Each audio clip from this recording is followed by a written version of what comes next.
What's up guys, AK with DCC Train. In this video I'm going to show you how to upgrade firmware Roco Command Station Z21 in black body and Z21 Start in white body. They are different command stations, some features different, but procedure is the same. So I'm going to z21.eu website, going to downloads, and I need to get that Z21 maintenance tool. You download it from here, unzip it, and then you start running that program. It's actually don't need installation, it's just running from the folder. When it looks like this, usually IP address, it's default, and I recommend Roco as well, not changing it unless you network administrator for specific purposes. So just going to connect.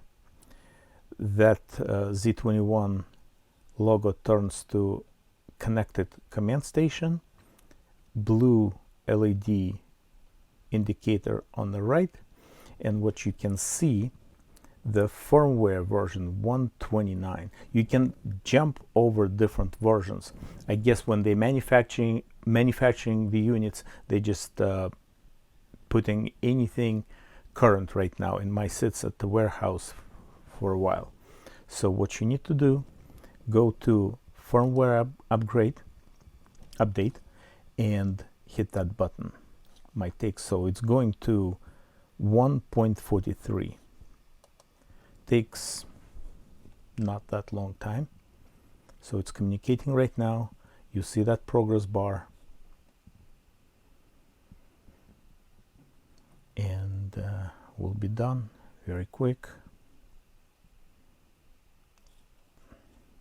Firmware update completely successfully. Okay, good deal. So we're going back to status. It tells me firmware version 143, disconnect, connect again, all good. That's the latest update. Thanks for watching, supporting business. If you'd like to support channel, please join membership. Have a good one.